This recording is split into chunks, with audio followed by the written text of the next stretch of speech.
Two young women have decided to go to Africa to make a name for themselves in the world of nature documentaries. And while that may sound like a relatively mundane line of work, these two are about to make a discovery far beyond flora and fauna. They're about to discover something truly deadly. What's that? You want to be scared? Come with me.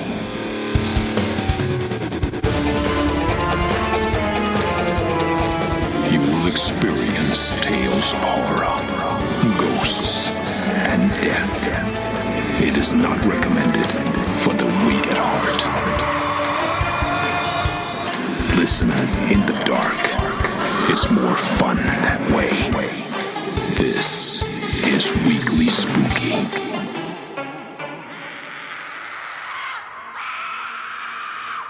Hello, my spookies. It's Wednesday, and you know what that means. It's time for a little spooky in your weekly. I'm your host and narrator, Enrique Couto, and we have quite the terror tale for you this week. In fact, I picked something a little extra special, as next week is the beginning of October and our 31 shows in 31 days. So tonight's story is a little extra, just for you to enjoy, from our good buddy Charles Campbell over at the Horror 421 podcast. Make sure to check him out wherever you get your podcasts. But before we get to the story, I just want to say thank you so much for joining us. I know many of you just discovered us as you're looking for something fun to listen to for your spooky season, but we do this all year long. And of course in October, as I mentioned, 31 shows in 31 days to make sure there's always something to enjoy about the spookier side of life. So if you're enjoying what we do here and you want to support us in a direct way, we have brand new merchandise at store.weeklyspooky.com.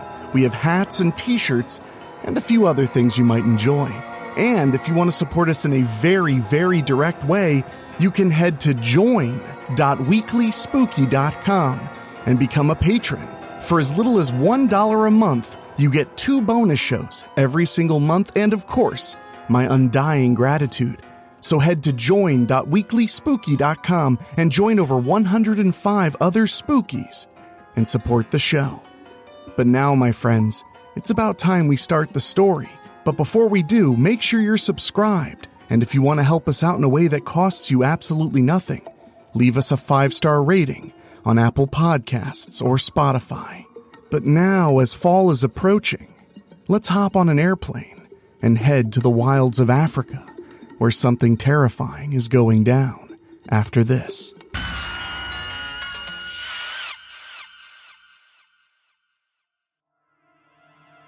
The Monster's Not Real by Charles Campbell. The teeth flashed white just before the canines sank deep into the flesh, releasing a spray of red from the jugular. There was little resistance as meat was ripped from the bone. The beautiful creature was too tired to fight. It was certainly violent, but somehow peaceful at the same time. The lifeblood flowed from the gazelle as the cheetah opened the gash wider for her cubs. The reluctant cubs stuck their snouts inside of the freshly opened gut. The mother circled the kill, guarding against any intruding carrion or hyenas, or ready to grab her cubs and haul ass at the sign of an approaching lioness pride, as she watched them take small bites of flesh from the still-breathing gazelle.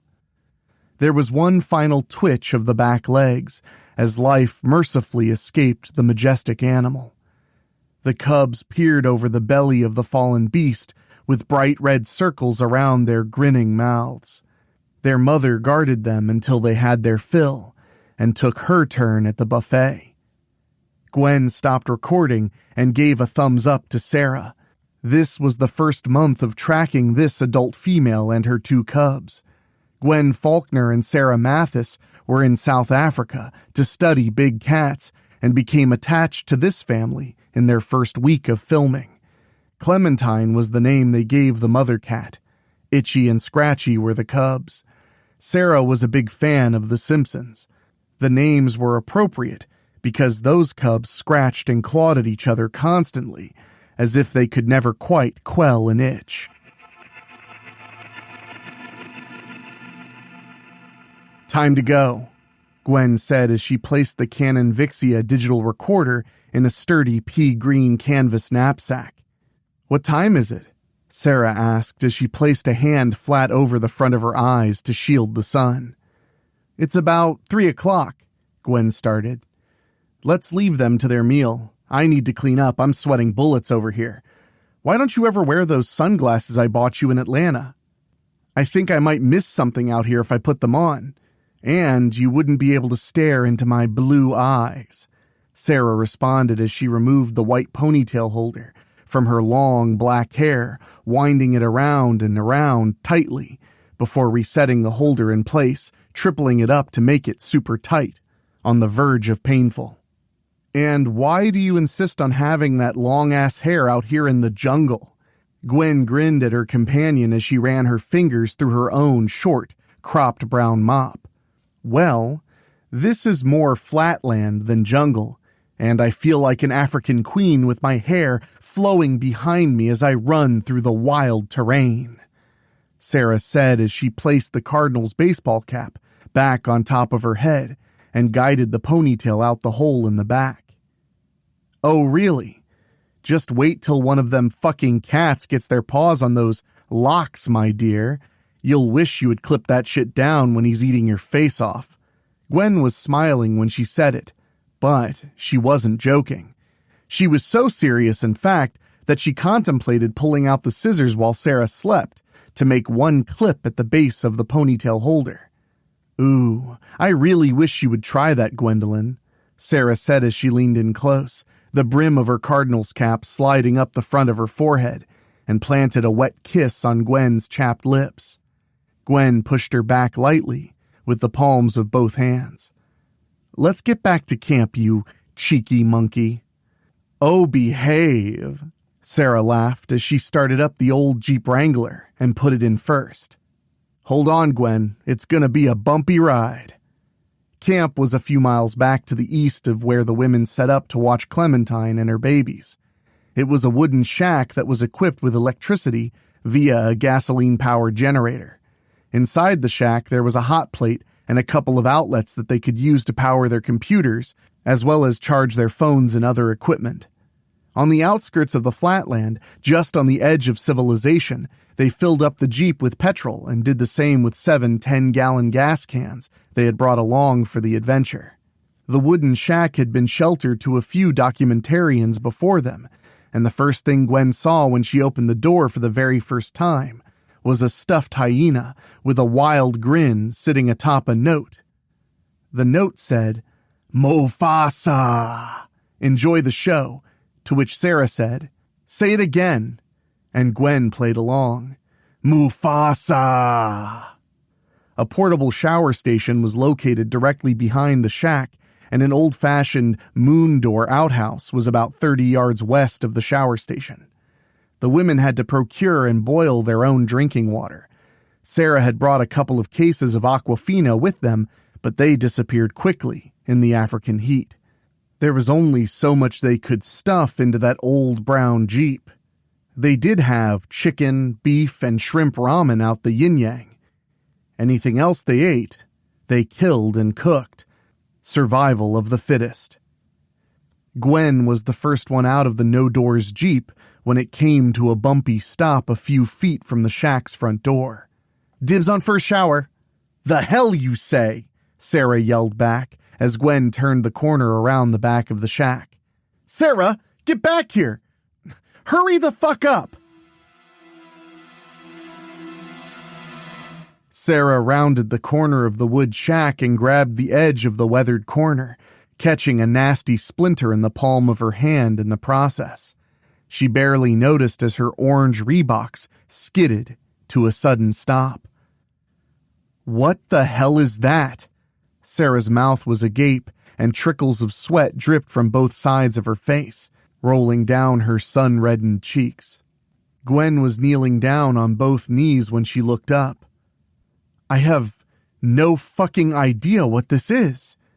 Sarah knelt beside her companion to inspect the dark red syrupy puddle that filled a hole that was about 3 feet deep and the same across. It was located directly in front of the entrance to the portable shower.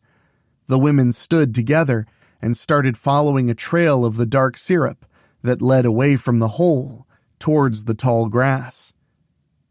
Gwen, oh my God, this smells horrible. It smells like vomit and shit got married and had a baby. Gwen scratched the top of her head as they walked and said, "There were no dig marks, at least none that I could recognize, and there's no trail here besides this line of stinky shit." "You sure about that, Gwendolyn?" Sarah didn't take another step and pointed at a line on 2 sides of the grass with both hands. She looked for a moment like she was directing traffic. It took a few seconds, but Gwen registered what her lover girl was pointing at. Every 4 or 5 feet, the grass looked as if it were smashed to the left and right in an even, symmetrical pattern, pushed to the side and flattened like a Mrs. Butterworth flapjack. "Sarah, what kind of animal does that?" Gwen pulled on the front of her sweat-soaked camouflage tee and rubbed at her forehead with the back of her hand. "Nothing I've seen or want to see. The trail's fading anyway. Let's get back. We left the rifle in the Jeep." They both turned to walk back to camp when a low growl emerged from the high grass. "Is that?" Gwen started. "Yes, it is. Do not run. You run, you're dead," Sarah said calmly. She was thinking about that long hair of hers now and what Gwen told her when they were spying on Clementine and company. Sarah took careful step after careful step and just stared at her feet as she walked, just waiting for the cat to erupt from the tall grass and tear her to shreds. She had walked a few feet, and the sounds of the male lion weren't getting any closer. The sound was actually emanating from further away. Sarah did an about-face and saw Gwen waving her over. She was wise not to scream, as to not draw unnecessary attention. "What is it?" Sarah yelled back to the waving Gwen. Gwen put her left index finger to her lips, as if to say, "Why the fuck do you think I'm not yelling, dumbass?" Gwen kept waving her over with her right hand. "That's far enough," Gwen whispered when Sarah was a couple of yards behind her. "Go around that way." Gwen pointed directly out in front of herself and motioned her hand in a semicircle. Sarah followed her direction and came around the other side. "Now, look there." Gwen pointed straight down. Sarah had 2 words. "Oh, fuck." "Oh, fuck's right," Gwen returned. The old male lion lay in a flattened patch of grass with an equally flattened patch of grass a few feet out, directly to the right of the fallen cat. His golden brown mane was matted against the back of his head and neck. Both of his back legs were crushed beyond recognition, with meat hanging from a flattened mound of bone and fur. The ground directly in front of the cat was dug all to hell from where he tried to pull himself through the grass with his 2 serviceable limbs. "Go get the rifle. I'll stay here and wait for you," Gwen whispered. "Fuck that. Let's both go get the rifle. Something did that to Buddy Boy here, and I'd feel much better with that Remington Woodmaster than you standing here with a pig sticker." "Okay, I just didn't want to leave him like this. You know? Look at him." The labored growl continued, and circling shadows started to appear on the ground in front of them. The women started back to the Jeep, and the carrion began their attack pattern. "Hurry up!" Sarah yelled as Gwen fell further behind. She had already grabbed the Woodmaster and started her jog back when Gwen caught up to her. "Look up there!" Gwen pointed to the vulture-filled sky, and they both heard the lion roaring in defiance. Sarah bolted, rifle in hand, and this time Gwen kept pace. The nasty, bald-headed death chaser found its own demise, in Sarah's rifle shot. The bird was digging into the lion's crushed lower legs, with flesh hanging from its beak as the lion howled and pawed, trying to swipe at its tormentor, when Sarah caved in the side of its head with a clean shot, right through the eye. This sent the others scattering a few yards back, but it wasn't enough to make them all take flight. Gwen ran out in front of the lion, making noise and screaming for the irreverent carrion to go away. King of the jungle. Not from where they were sitting. No fucking way. Just some more dead meat for them to devour. The exhausted lion looked at Sarah, with his light tan pools. They were filled with excruciating pain. She made eye contact, and they disconnected. Sarah nodded her head in the affirmative and said, "It's over now, buddy boy. The pain is done." Don't go away. Weekly Spooky will be right back.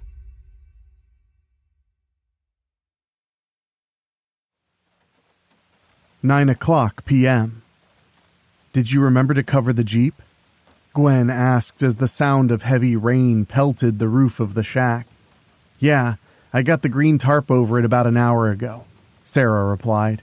She was lying flat on her back in her service cot, wearing a pair of men's small gray boxers and a black t-shirt with the words Kung Fu displayed across the front in bright red letters, twirling her long black hair in her right hand.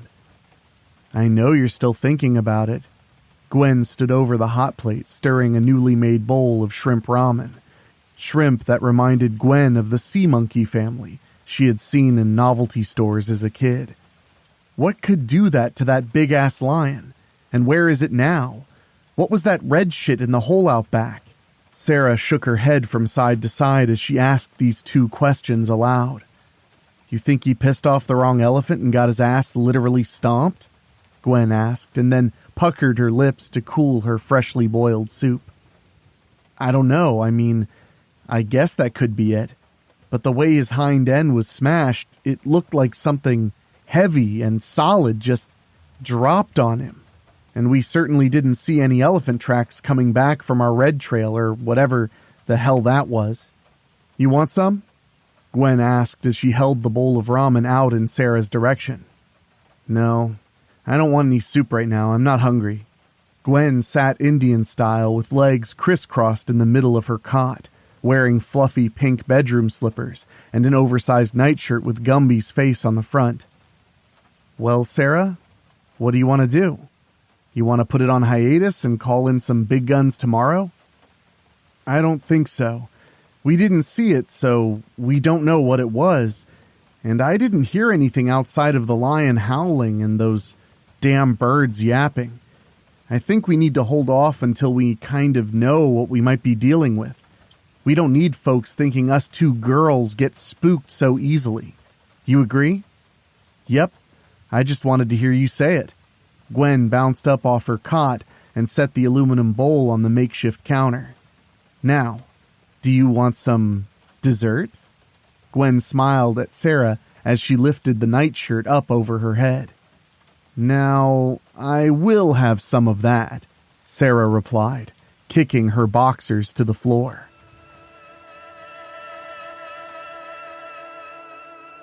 8:20 a.m. Sarah and Gwen huddled under the blind they set up in front of the Jeep and watched. A herd of gazelle just breezed through and a couple of hungry hyenas followed behind until they were all out of the blind's line of sight.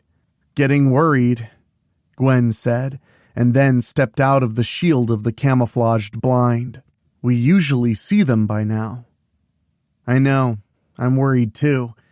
But we have to let them come to us. We can't go traipsing through the tall grass looking for them. Let's just wait here for a little while. If we don't see them by, let's say 9, then we'll move the Jeep in the direction the herd went. 'Kay?" "'Kay." Gwen remained outside of the blind and paced to the front of the Jeep, then back over and over again with her eyes trained on her surroundings. She was one with the Force.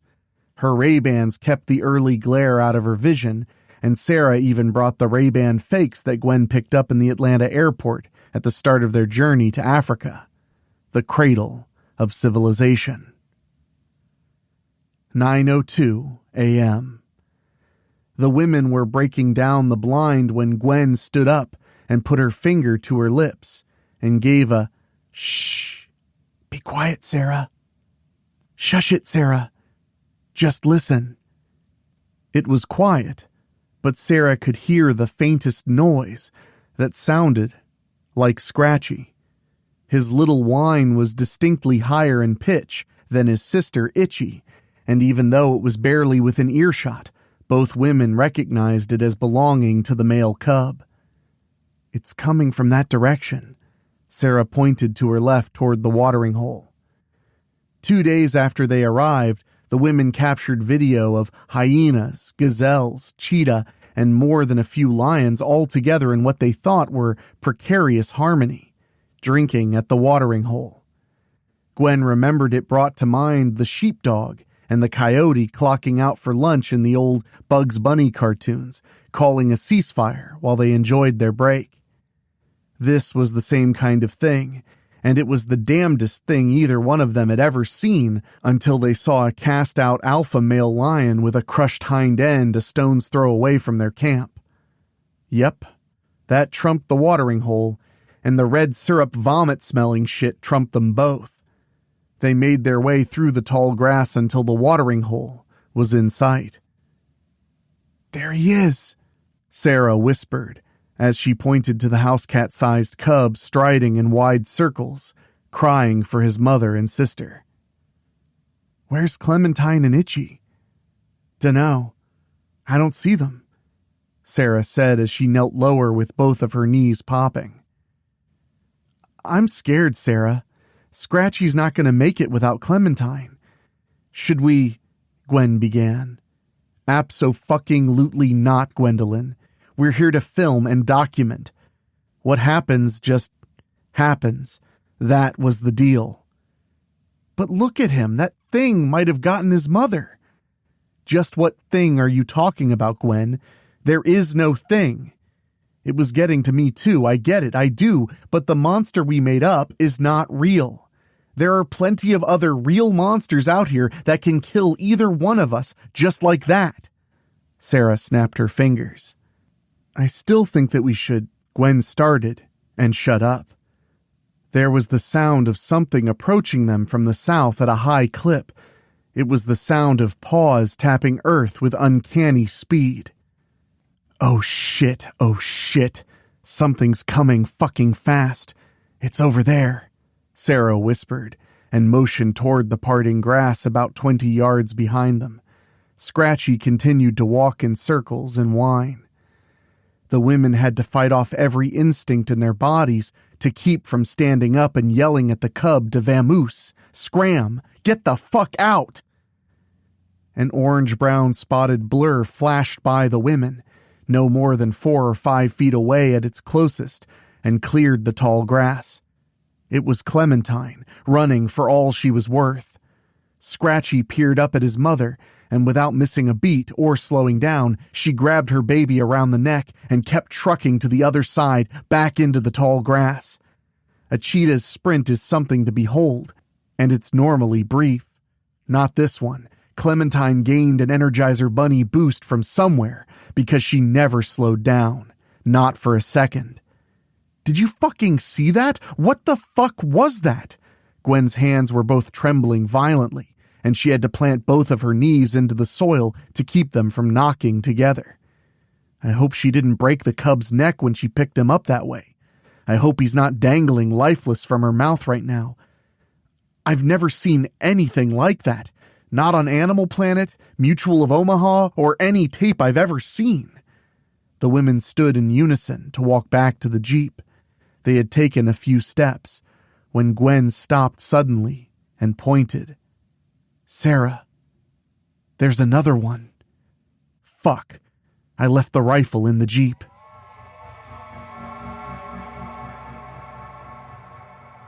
The dark red syrup sloshed ever so slightly. An orange and black beetle of some type was stuck in the middle of the thick liquid. It kicked violently with its front legs, which looked like it had mini baby bottle brushes affixed as feet. Sarah? I'm scared shitless. Gwen was spinning in a 360 as she spoke. Yeah, I don't feel so safe myself.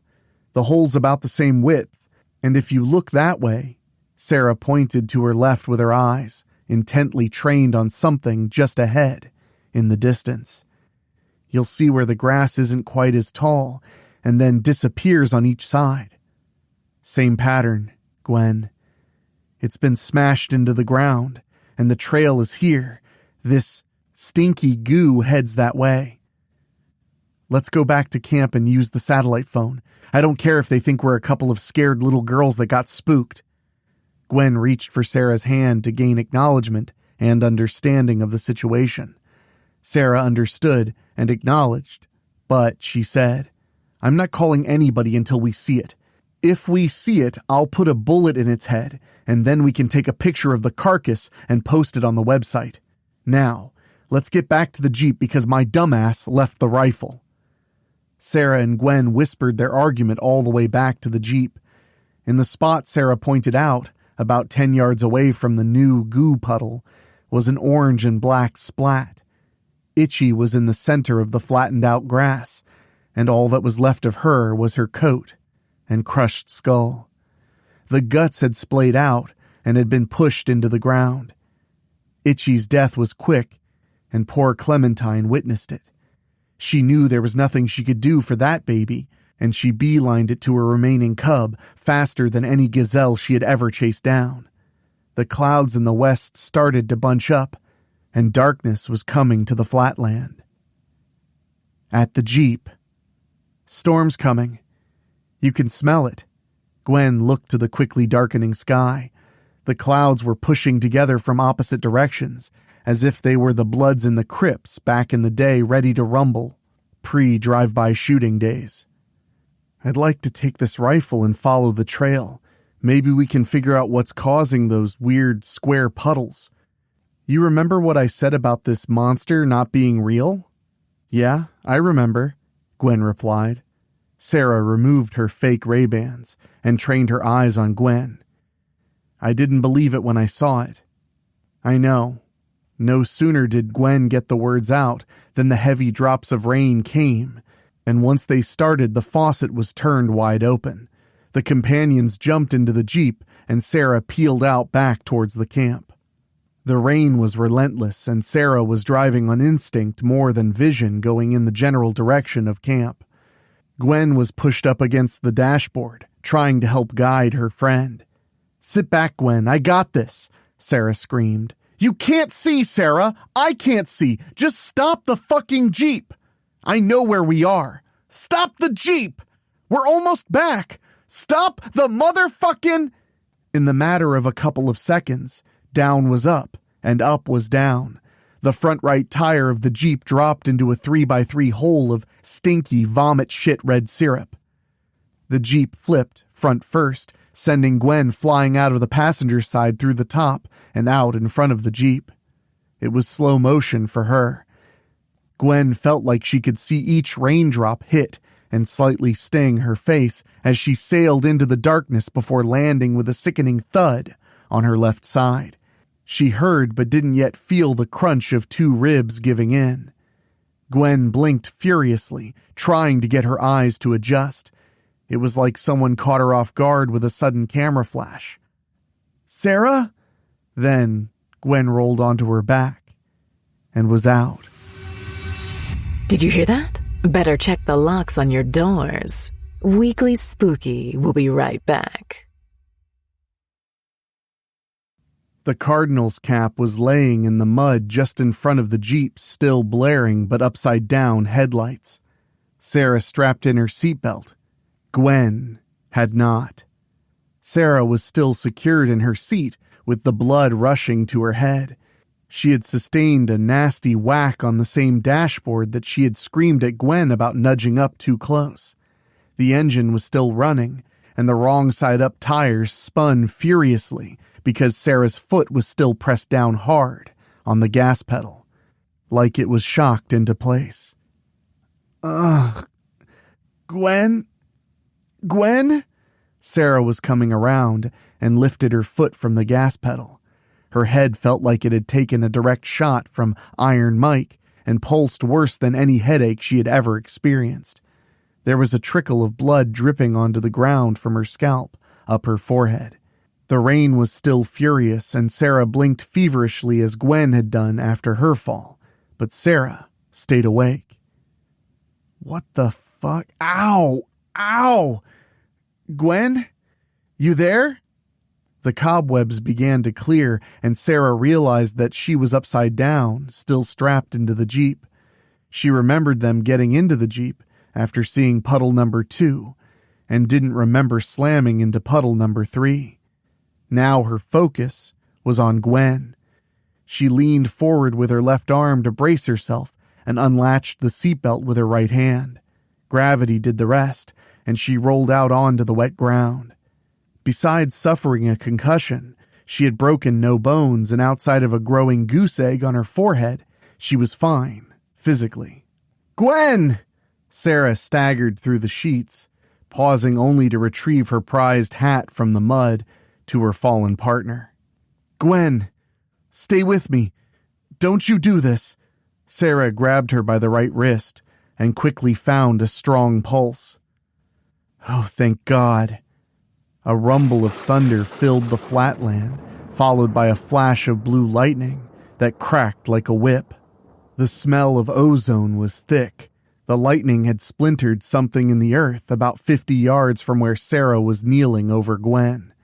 After the strike, Sarah stood up, pressed one palm to her left ear, and opened her mouth as wide as she could to loosen up her tightening jaw, another effect from the Jeep flip. Oh, fucking ow. Sarah, it fucking hurts. I'm here, Gwen. I'm right here. I told you to stop the fucking Jeep, Gwen said as she grimaced. I know you did, but there's nothing we can do about that now. Can you stand? Sarah reached down with both arms straight away. Gwen held out her right hand. Her left arm was pressed against her left side with her hand firm on her abdomen. Sarah pulled Gwen's right arm with both of hers. Oh, that hurts like a son of a bitch! Gwen screamed as she made it to her feet, hunched to her left, favoring her broken ribs. What hurts? Sarah asked, not knowing the extent of Gwen's injuries. My left side. I heard a couple of them give before I blacked out. Anything else? Asked Sarah. No, your head has a huge fucking knot on it. You look like a unicorn. Gwen started to chuckle, and the additional pain from the effort nixed that real quick. Ah, I want to get out of here. Me too, Sarah replied, and continued. I don't know what we hit. Another hole made by our fake monster, Gwen replied. She stepped toward the overturned Jeep, looking a lot like a pretty Quasimodo, all hunched over. The rain was down to a drizzle, but the sky remained dark, threatening to drop another bucket whenever it felt the need. Right there. See? You can still see some of that red shit. Yeah, I see it. Let's get back to camp and call for help like I should have done yesterday. Like we should have done yesterday, Gwen corrected. Sarah put her arm around Gwen with Gwen's right arm draped around her neck. They began a slow trek back to where Sarah believed their shack was, which was a couple of miles east. The just-out-of-sight watering hole was the point of reference, and she was 90% confident in her direction, even with a concussion and a nice-sized bump on her forehead. They were about a half a mile into their return when they encountered it for the first time. There was a flicker of neon green in the sky against the darkness of the mid-morning clouds. Two sets of flashes that seemed to form a dazzling square pattern set apart by a few yards. In between the two pulsating lights, there was a dark outline of something solid, something unforgiving, something deadly. Gwen seemed to forget about her cracked ribs as she was trying to reconcile in her brain what her eyes were witnessing. Sarah was right there with her. There was the lightest hum coming from the pulsing lights, and something that sounded a little like the pull and start from a crank mower coming from the solid structure in the center. Gwen was the first to break their stunned silence. "Sarah? What the fuck is that?" The hum became louder as the floating structure started to close in on the women. "Let's go." Sarah squeezed Gwen's hand and pulled her behind as her orange Nikes found their get up and go. Pain was replaced by adrenaline, and Gwen followed just behind in a full stride. Confident in her partner's gait, Sarah released her hand. The hum was getting closer, and it sounded like the mower was about to run them down. All of a sudden, the earth underneath them rattled, and Gwen tripped, letting out a yelp as the impact of the ground sucked out the adrenaline and put the pain back in its proper place. "Get up, Gwen! Get up or you're going to fucking die!" Sarah screamed as she sprinted back towards her. Gwen clawed into the wet grass and gained purchase with her safari boots as she bolted up. However, all of the pain was there, front and center, stopping her cold. "It hurts so fucking bad, Sarah. Just go get the phone. I can't run. I can't." The lawnmower sound was closing in rapidly, and it was magnified times 10. Sarah placed both hands against her ears. The noise was maddening, but nothing was coming to get them.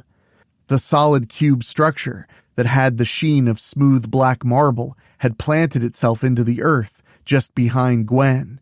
She could feel the vibration through the backs of her knees and upper thighs.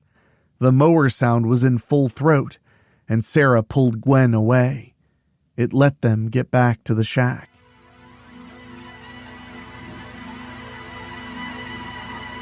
There was the turn of a knob, and then the shack door exploded open with a well-placed toe kick by a size 7 Nike.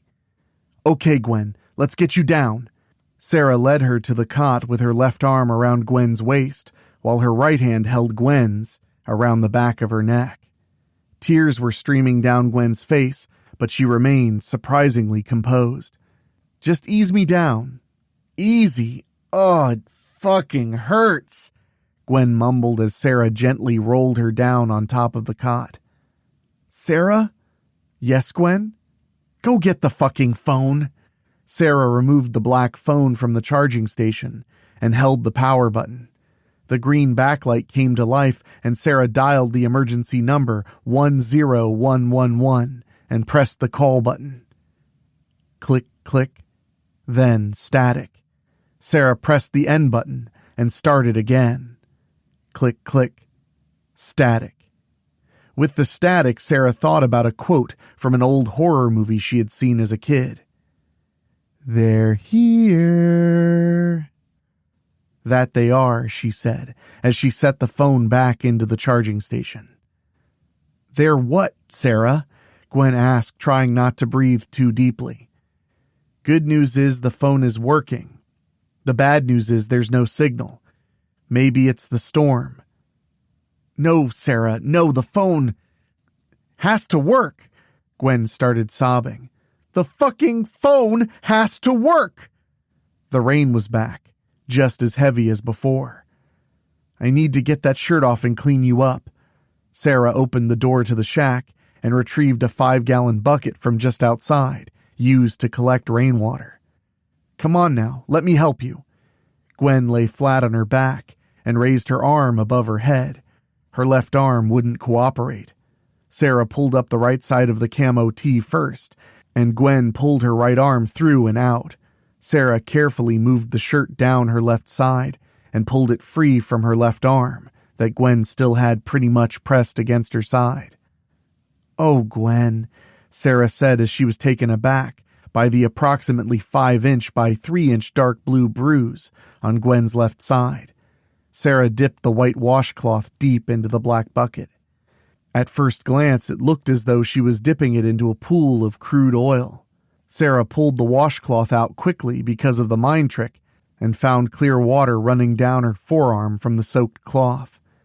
She began to gently cleanse Gwen, starting with her injured side. Gwen winced a little and said, What if it comes here again? What if it smashes the fucking roof in, Sarah? What are we going to do? We're just going to stay in here until the storm clears, and I'm going to try the phone again. Then, we're going to get the fuck out of here. What was it, Sarah? I've never seen anything like it in my life. Me neither. I don't know what it was, and I hope we don't have to find out. Unfortunately for both of them, they would find out before the dawn of the next day. You're not safe yet. Weekly Spooky will be right back.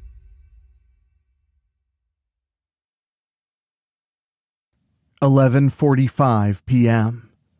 Sarah lay with her eyes closed, but her mind was on the highest alert. Code fucking red.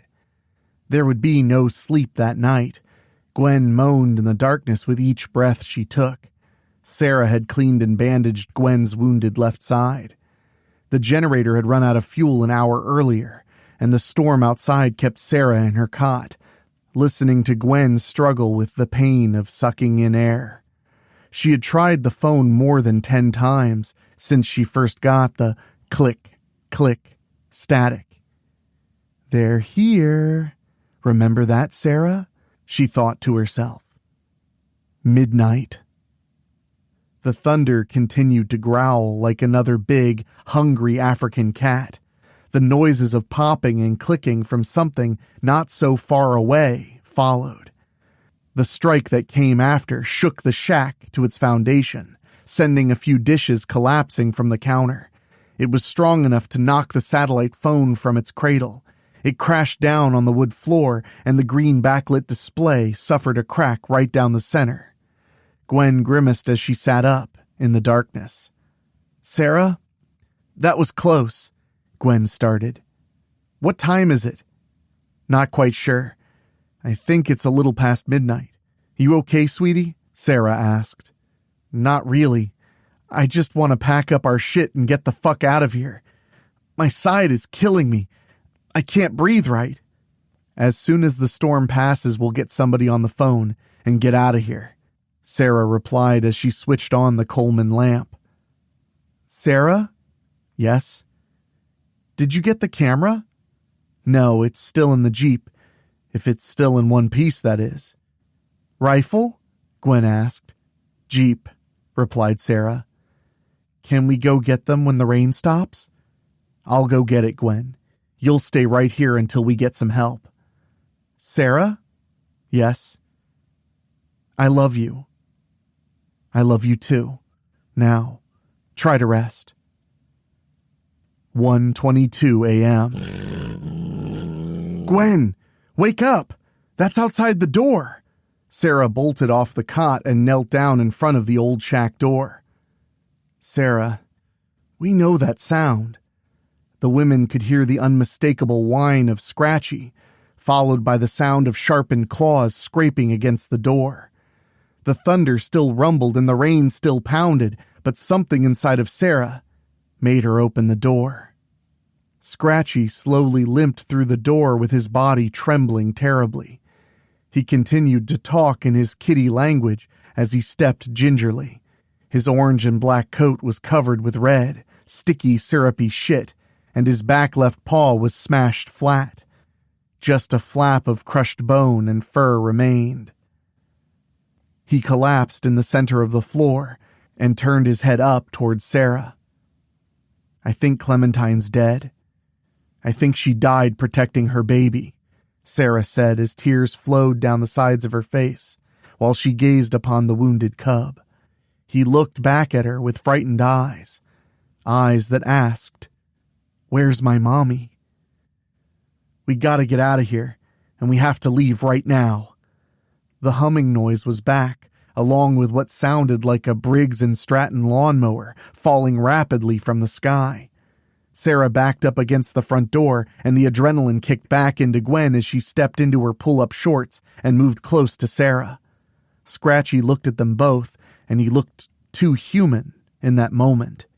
They could both read the pain and fear in his face. Gwen had to put her right hand on the floor, and Sarah steadied herself, as if she caught a massive wave while surfing when the shack wobbled back and forth violently. The sound of the mower was right on top of them.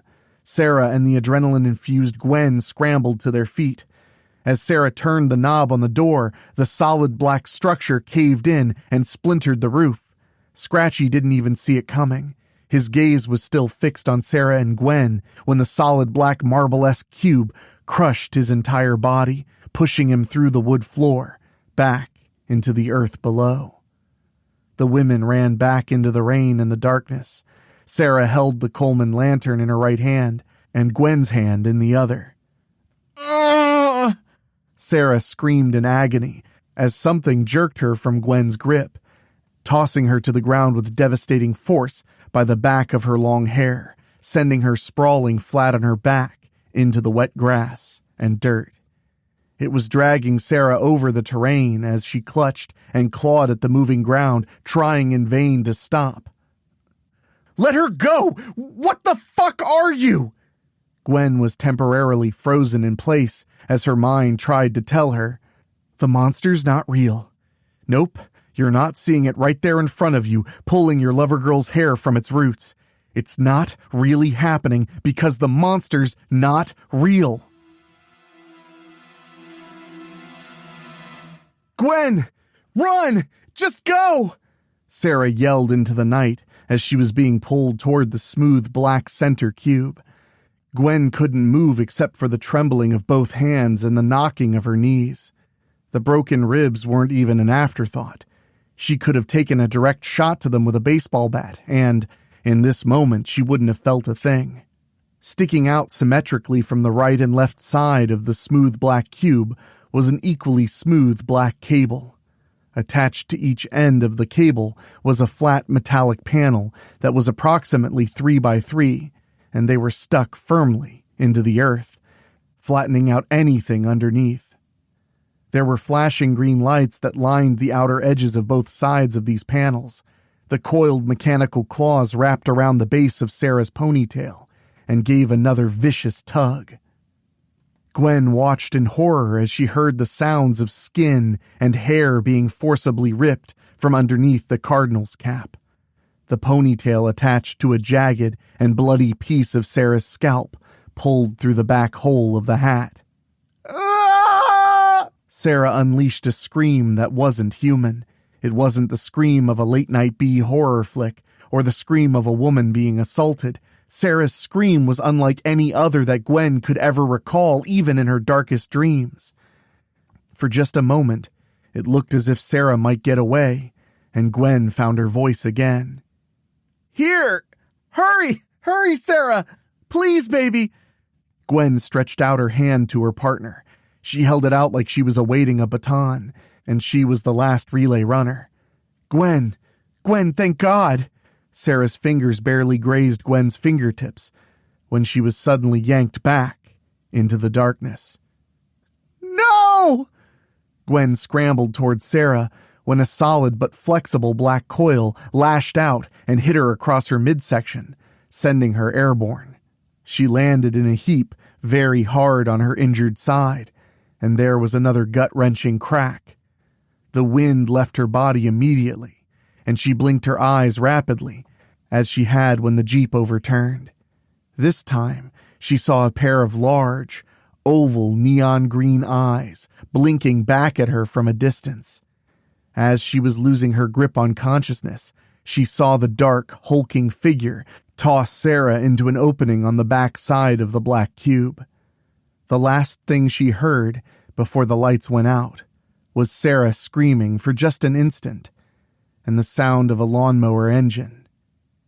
No, it was more like the sound of an oversized blender, chopping into flesh and bone.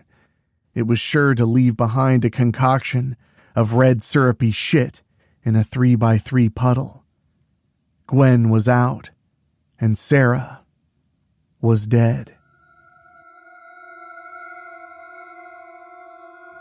1 month later. "Jason, it's over here!" "Roger that, Brian." Jason was approximately 10 yards behind Gwen's brother. Gwen's gonna get it when I get my hands on her, Brian continued, as he parted the tall grass with both hands, sort of like performing a breaststroke in a swimming pool. I see it now, Jason said as he jogged ahead. The wood shack was there, all in one piece, nary a scratch.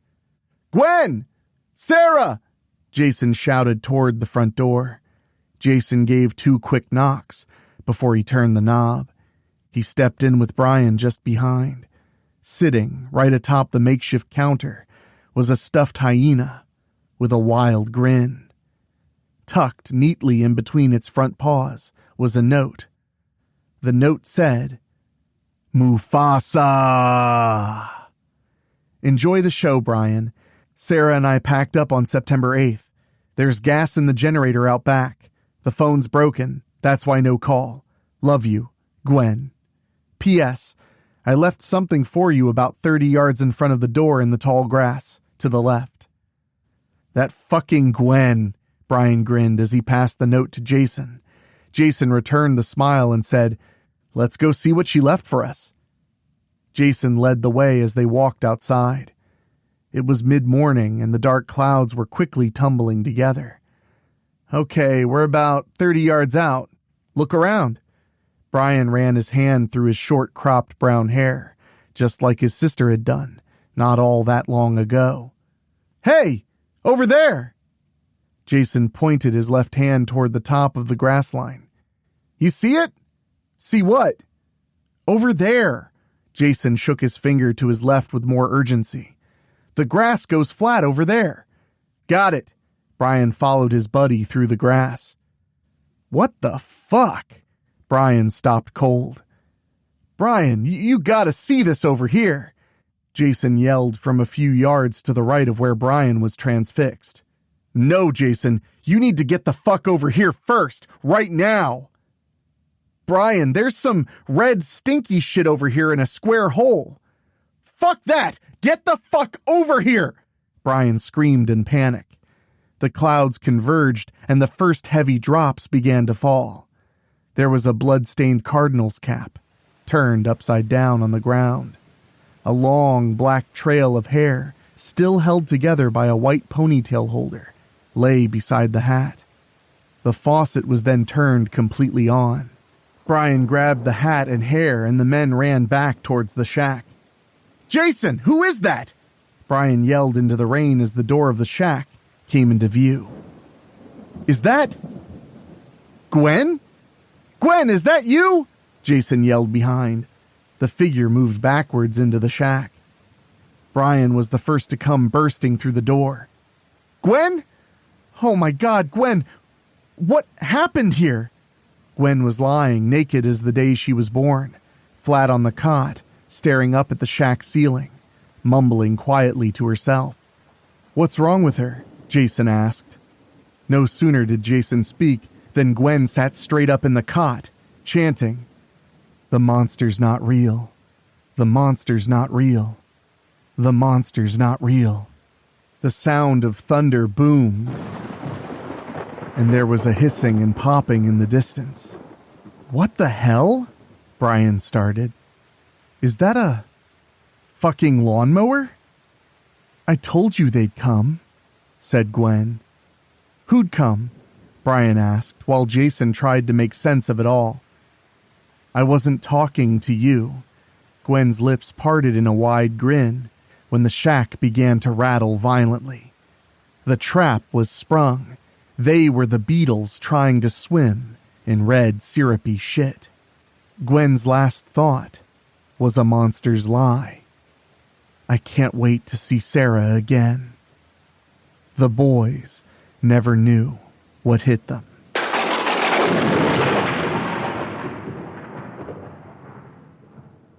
Well, my spookies, I suppose nothing beats a love story, as bent and twisted as it may end up. I hope you enjoyed this week's story as much as I did reading it.